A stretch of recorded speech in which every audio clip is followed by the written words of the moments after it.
Ladies and gentlemen, our next speaker stands, unfortunately, in a dangerous place, and that is between you and your lunch. Now, we're going to observe a lunch protocol, and once our speaker has completed his presentation, I am going to kindly ask that you remain so that I communicate the lunch protocol that we are going to observe today. How do you transform an airport from just a transit point to that of an economic powerhouse? What does it actually take to make an aviation hub competitive in this world of such shifting global traffic flows? And our next speaker, who's going to engage in his presentation that talks to positioning African aviation hubs for competitiveness, is going to extrapolate on these questions and much, much more. Ladies and gentlemen, please help me welcome onto the stage, who's ready to come on board, the CEO of Helm Growth Partners, Mr. Tim Harris. Thank you. Thank you very much. Raphael, I can't bring the gender diversity you were looking for. Maybe the diversity in hairstyle. We'll have to do. I'm Tim Harris. Thank you for the invitation, to the chairperson, the SG, Maureen for the invite, the members, the stakeholders. The question I'm going to deal with in a very quick 15 minutes between now and lunch is, how do we build African aviation hubs for competitiveness? This is a little bit about my background. I've spent 25 years working on the question of economic growth in Africa. I've run investment boards, tourism boards, and I work through our consultancy, Home Growth Advisors, with clients setting up convention bureaus, export boards, investment boards, generally anything that's building a structure to unlock economic growth in your city, regional, country. These are the things that we work on at Helm Growth Advisors. But our secret weapon, I think, is our ability to help places, cities, regions, countries unlock connectivity as a key enabler of economic growth. Right. This is something that I believe is as important as making a strong investment pitch, making a strong destination tourism pitch. And that's because of this slide, right? You've heard it many times today. Our continent has 18% of the world's population, but just 2% of global passengers. This is by far the most interesting growth frontier for global aviation. And the question is, as you've been listening today to topics that maybe you've heard a lot about over the last few years, maybe the last few decades, SATM, costs, visas, regulatory reform. The question is, within those, let me call them constraints, what can you do as destinations, as cities, regions, and countries? And that's where this idea of collaborative air service development becomes relevant. We took a little look at how aviation hubs were developing and emerging across the continent. Obviously, some of the AFRA members will be representing what we're calling here the primary hubs, the traditional bases from which Africans connect to the rest of the continent and the world: Cairo, Joburg, Addis, Nairobi, Casablanca. What's interesting is the emergence of secondary hubs, second cities in some cases, other cities in regions that already have a hub: Abidjan, Accra, Algiers, Dar es Salaam, Lagos, that are now emerging as hubs to compete with the primary hubs. What's interesting also is the growth rates that these, what we're calling secondary hubs, are experiencing. There is a shift in aviation towards multi-hub realities, multi-hub strategies across countries and across regions. And even drilling down into what we're calling O&D and tourism hubs, the emergence of additional destinations like Cape Town, Durban, Marrakesh, Mauritius, and Zanzibar, perhaps traditionally tourist destinations, that's why we call them O&D hubs, but increasingly linking to other tourism hubs in their regions. Think about the connectivity, again growing at, in many cases, double-digit growth rates between some of these traditional tourist destinations and each other. This is happening because travelers are demanding not just non-stop point-to-point into the primary and secondary hubs across Africa, but they're also demanding to be able to do multiple African experiences in a single tourism itinerary. And the regional connectors that we have in the room are the ones that make it possible to link these tourist destinations to each other. And that's why you could see Cape Town, which we'll talk about in a moment, actually becoming something of a hub. Despite having the worst possible geography for being a hub, it is now a hub for tourism in sub-Saharan Africa, or Southern Africa rather, facilitated by aviation. And the same is starting to take place across a lot of those other tourism hubs. The relative growth rate here, the secondary hubs, the tourism hubs growing faster than the primary hubs, is that interesting shift that I was talking about. How are these destinations able to do this?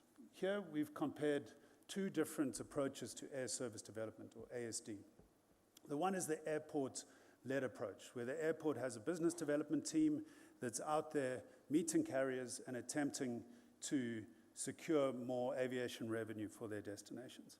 There's a lot of very big, very competitive airports that lead that question all by themselves.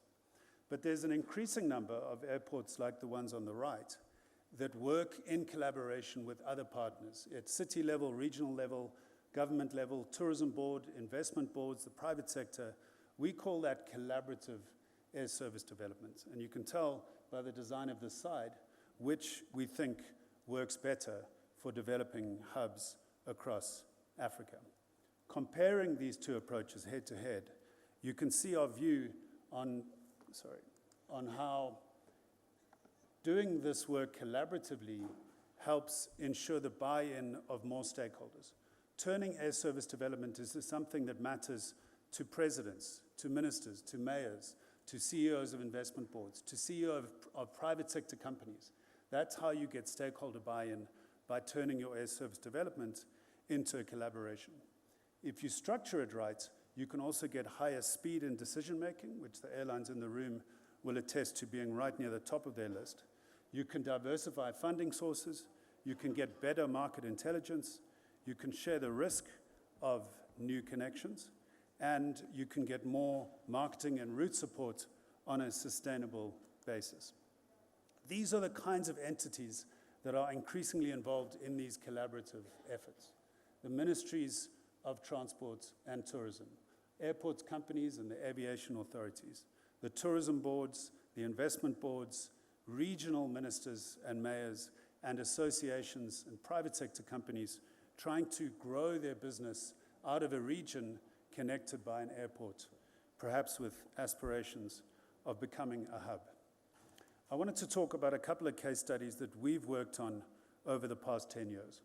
I used to run an agency called Westgrow that was responsible for driving economic growth for Cape Town and the Western Cape, through tourism, through trade, through investment promotion. And one of the things we realized when I was CEO at that agency was that Cape Town was not going to achieve anything like the growth we needed without more connections. So we created a project more than 10 years ago called Cape Town Air Access. When I talk about the collaboration, you can see it around the wheel, involving South African tourism, involving AXA, involving the regional government, the city government, and the private sector players who all came together to make the case to airlines why they should connect to Cape Town. In the first 5 years of that program, that project secured 19 new routes for Cape Town and added 1.5 million seats. I think they're now up to almost 30 new routes in 10 years. So people said at that point, well, Cape Town's special, right? That's how they were able to grow connectivity so much. So then we moved to Namibia and helped them start a project called Air Connect Namibia. And in the past 3 years, Namibia's added 8 new routes of 7 new carriers, again, following this model of collaboration across the different government and private sector entities that can make sure the airlines' seats and cargo bays are full. Then we moved to Botswana. Botswana, the CAAB, created something called Botswana Air Access, again involving the major tourism and economic players in government and the private sector. And in the 2 years they've been running, they've landed 4 new routes, added 200,000 international seats to their network, and hopefully we'll see some of you at Aviadev, which they're hosting next month. So I think you can see from these examples, this is an idea whose time has come. We're now working with a collaborative project called Durban Direct out of Durban. We're working with South African Tourism on a tourism marketing-led approach to collaborative air service development. And I think we're looking forward to seeing some of the results that you see on this slide translating into the new destinations that we're working with that include Durban, South Africa, Zambia, etc. The question is, how do this growth build on itself? How can you start out with an aspiration and a strong sense of collaboration and turn that into growth? The answer is that these projects thrive on momentum because the airlines are looking to tap into future growth stories. Cape Town started telling this story, as I said, 10 years ago, and tackled the gap in their network between the USA and Cape Town by securing United Airlines in 2021. But I wanted to show what happened after that. They started talking to United about adding another destination, and then Delta followed, leading to a hockey stick of international growth facilitated by the new routes on supply, but also by a sense of momentum, that Cape Town was a growing destination. As you know, if you're from an airline, you compete hard with each other, and you want to win the big growth markets first. That's a story that Cape Town, through their project, successfully told. But it's not just about attracting big global carriers. I wanted to talk about Eswatini and their experience, adding service on a state carrier, which they did in 2023 with Eswatini Air. And that new connectivity unlocked significant growth in their network that has continued up until today.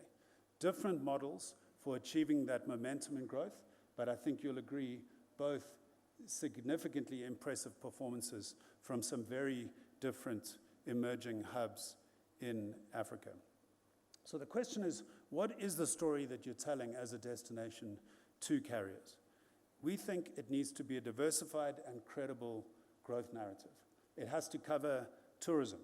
Tourists, by and large, fill the seats of almost every plane that's traveling across the continent today. It's by far the most important market to tell a growth story around tourism.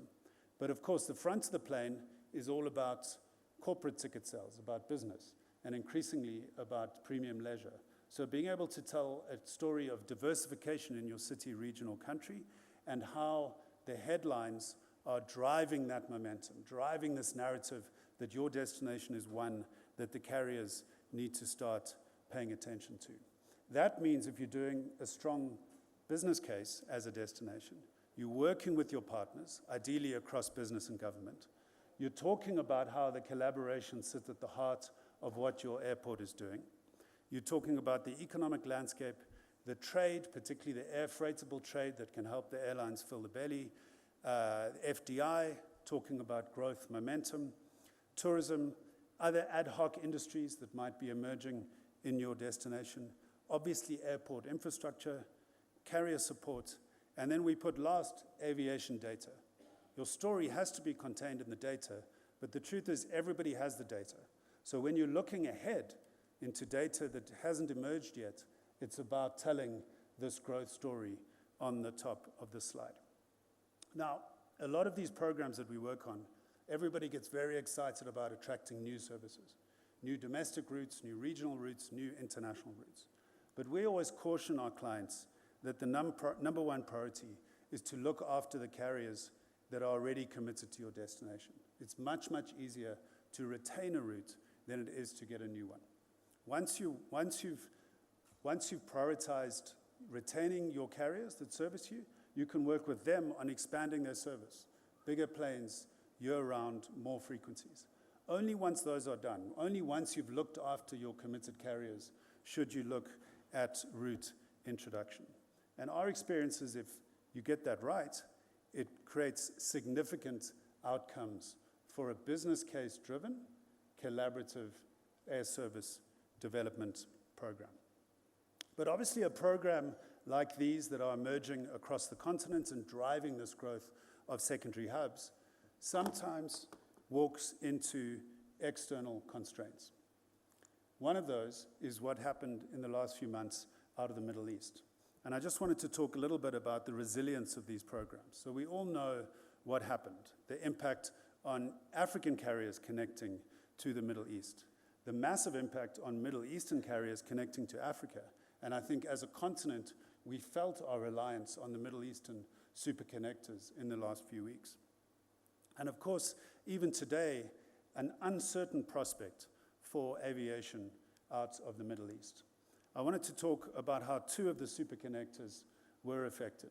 So Qatar, 29 services servicing almost 3 million passengers across the African continent, 114,000 seats lost since the beginning of the recent Middle East crisis. That is a huge impact on access into and out of the African continent. Looking at Emirates, slightly fewer destinations, 22, but more than 4 million passengers connecting into and out of Africa on Emirates. And they lost almost 250,000 seats in the period since the crisis began. So here you can see how these questions of reform, of regulation, of SATAM, of Yamoussoukro, are super important to developing a story that makes us less reliant on the Middle Eastern superconnectors. But also, I hope you can see that a strong marketing effort, driven at destination level, through collaboration, is one way that we can start marketing ourselves, our airports and our countries, within those binding constraints. I wanted to close, it's my last slide, on a comparison between two destinations that we work in. So on the left, you've got Windhoek. I've put at the bottom in the blue and orange blocks the relative size of Windhoek versus the airport on the right, that is Durban. So you can see Windhoek is a very small domestic airport with over 1 million international passengers. And Kinshasa, Durban, is a very large domestic airport, 4.5 million domestic passengers, but a much smaller international service at 600,000. The structure of their networks are also incredibly different. Windhoek, Hosea Kitako, has fairly strong regional connections. Again, it's one of those hubs that's a link in the regional tourism itinerary around Southern Africa. But they've also got at least 3, and one more coming, major non-stop connections into their major markets in Europe. So they've got point-to-point long haul and a relatively diversified regional network.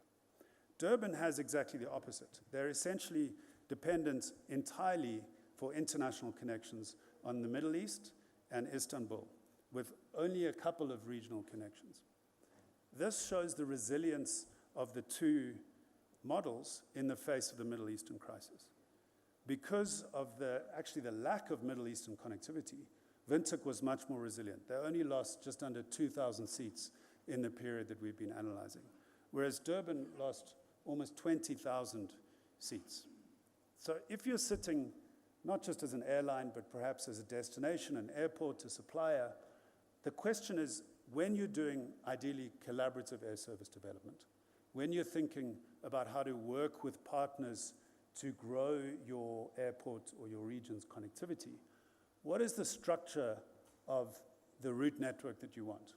We would argue you want strong regional connections to unlock that African growth story directly and position your destination at the heart of that growth story. Then, ideally, you want point-to-point to your major markets. You want a diversified route network to your major global markets to help not just build revenue and income from tourism and business, but also make you more resilient to whatever else comes down the track after the Middle East crisis. Thank you very much. It's time for lunch.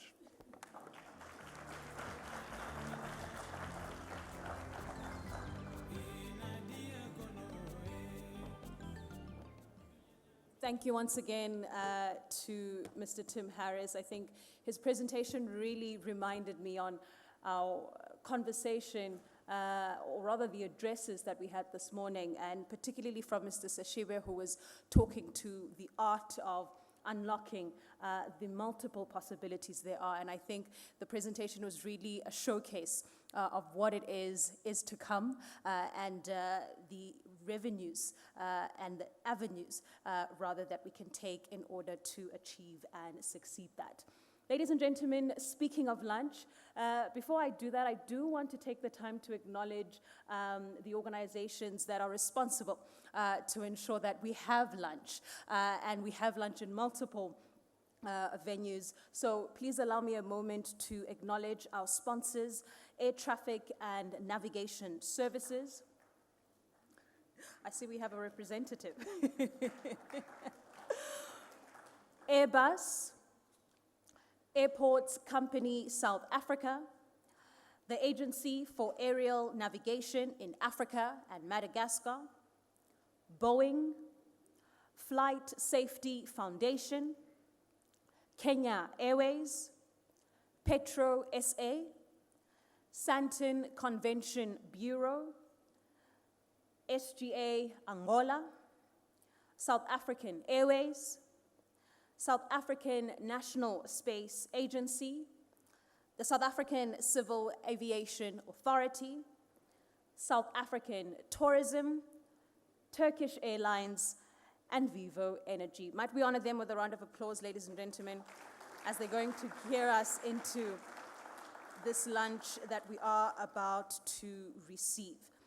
Now, before we break away for our networking lunch, it is going to be served in 3 different locations.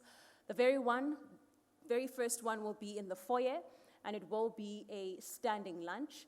We also are going to be serving lunch in the main restaurant on the first floor, which is called Keystone Bistro.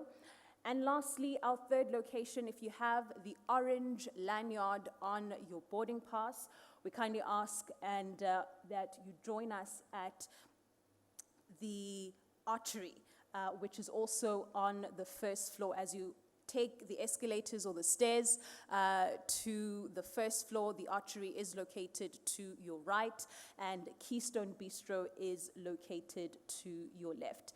Ladies and gentlemen, please do enjoy lunch, and I'm going to kindly ask that we make our way back into the auditorium at 14:40 so that we can resume our program timelessly. Thank you so much, and enjoy lunch.